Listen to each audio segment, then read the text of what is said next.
नमस्कार। मैं कंचना झा स्वागत करती हूँ आप सबका अपने प्रोग्राम बोल कंचना झा के में। अभी हम गणेश उत्सव मना रहे हैं जो चतुर्थी भाद्रपद मास के शुक्ल पक्ष की चतुर्थी तिथि से प्रारंभ होकर चतुर्दशी तिथि तक चलती है, यानी 10 दिनों तक गणेशोत्सव चलता है। ये महाराष्ट्र में विशेष रूप से मनाई जाती है। वहाँ पे लगभग सभी अभी अपने घर में 1 दिन, 3 दिन, 5 दिन इस तरह से ये कर मन में कामना रख के घर में गणपति जी की प्रतिमा लाते हैं और फिर उसके बाद उनका विसर्जन कर देते हैं। अब तो यह पूरे भारतवर्ष में मनाई जाने लगी है। ऐसा माना गया है कि 14 प्रकार की महाविद्याएं होती हैं और इसी को आधार मानकर वास्तुशास्त्र में 14 प्रकार के गणपति जी का उल्लेख है। यूँ तो प्रतिदिन के पूजा के लिए एक ही गणपति की प्रतिमा बहुत है। आप उसकी ही नित्य श्रद्धा और भक्ति से प्रार्थना करें तो आपकी सभी मनोकामनाएं पूर्ण होती हैं।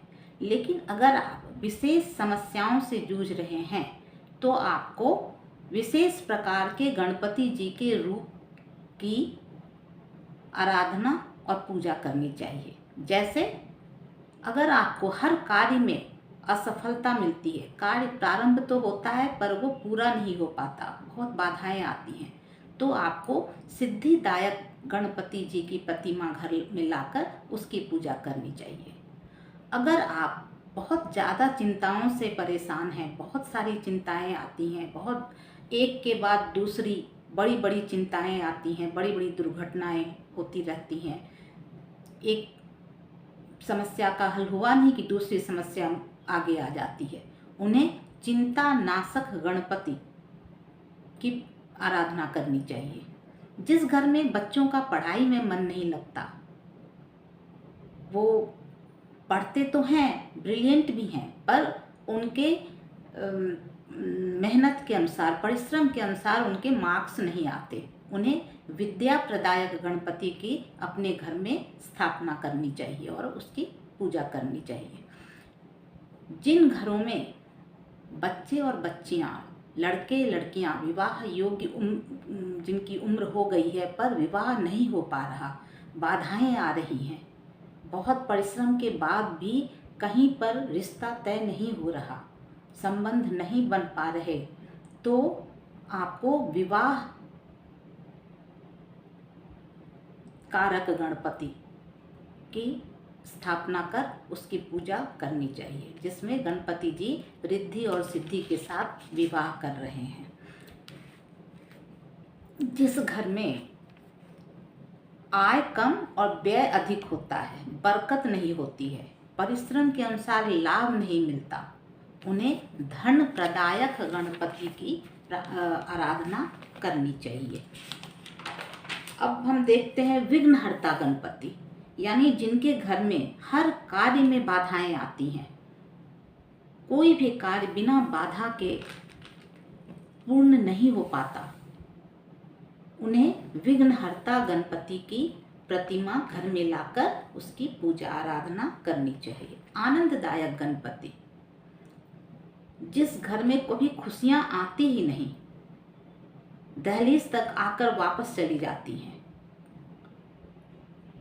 कोई खुशी नहीं मिलती जीवन में, उन्हें आनंददायक गणपति, ताकि घर में हमेशा सुख का और खुशियों का माहौल, वातावरण रहे, माहौल रहे, उसके लिए आपको आनंददायक प्रदायक गणपति की पूजा करनी चाहिए। विजय सिद्धि गणपति, जिनका कोर्ट केस चल रहा हो, मुकदमा चल रहा हो, उन्हें विजयदायक गणपति की पूजा करनी चाहिए।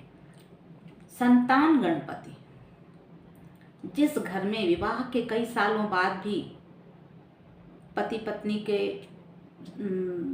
कई मेडिकल टेस्ट वगैरह के बाद भी संतान नहीं हो रहा हो, तो उन्हें मेडिकल ट्रीटमेंट के अलावा बाल गणपति की पूजा करनी चाहिए।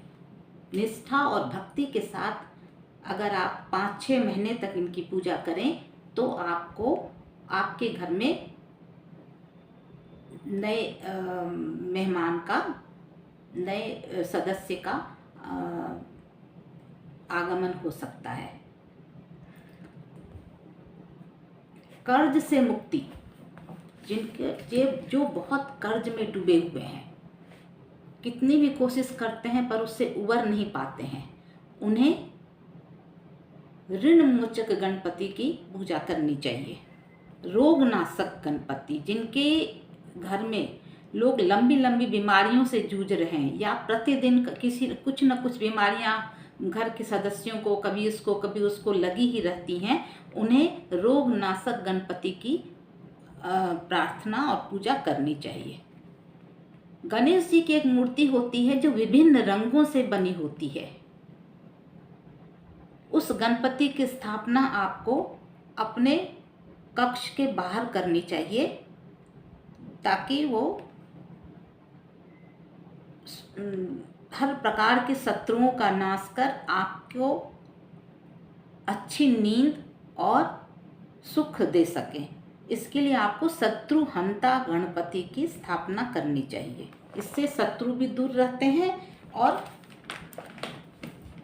अगर कुछ किसी के साथ कोई समस्या भी हो गई हो तो वो खत्म हो जाती है। नेतृत्व के विकास के लिए लीडर, एक्टर, बहुत बड़े बड़े एडमिनिस्ट्रेटिव ऑफिसर, MP, MLA या फिर हायर पोस्ट पर उच्च पद को पाने के लिए आपको नेतृत्व विकासक गणपति जी की आराधना करनी चाहिए। उनकी प्रतिमा स्थापित कर मन से, भक्ति से, श्रद्धा से उनकी पूजा करें। सुपाड़ी गणपति, सुपाड़ी गणपति का प्रयोग तंत्र कार्यों के लिए किया जाता है, इसलिए जो तंत्र से संबंधित कार्य करते हैं उन्हें इसकी पूजा करनी चाहिए, सबको नहीं। इसके अलावा भी कई चीज़ों से बनी हुई गणपति होती है, जैसे चंदन की लकड़ी से बने हुए गणपति होते हैं, तो उस घर में अगर किसी घर में रखा जाए तो उस घर में लोग दीर्घायु होते हैं। गोबर के गणपति, गांव में लोग गौधन को पाने के लिए गोबर गणपति की पूजा करते हैं। नीम के लकड़ी की गणपति, ये शत्रुओं को दूर रखती है और अगर कोई शत्रु बन भी गया हो ना तो उसे अपने आप शत्रु परास्त हो जाते हैं इनकी पूजा करने से। श्वेतार्क गणपति, इनका तो सभी जानते होंगे। आग, जो श्वेतार्क फूल होता है जो भोले बाबा को चढ़ता है, उनकी जड़ से श्वेतार्क गणपति का निर्माण होता है। ये बहुत ही प्रसिद्ध और बहुत ही हर तरह की मनोकामना पूर्ण करने वाले गणपति होते हैं। क्रिस्टल के गणपति, ग्रीन इमेरल्ड यानी पन्ना के गणपति, मूंगा के गणपति, मतलब आप अपने समस्याओं के अनुसार उसी से मिलते जुलते या फिर अपने लग्न के अनुसार उसी से मिलते जुलते रंग के गणपति की आराधना करें। ईश्वर आपकी सभी मनोकामनाएं पूर्ण करेंगे। जय श्री गणेश।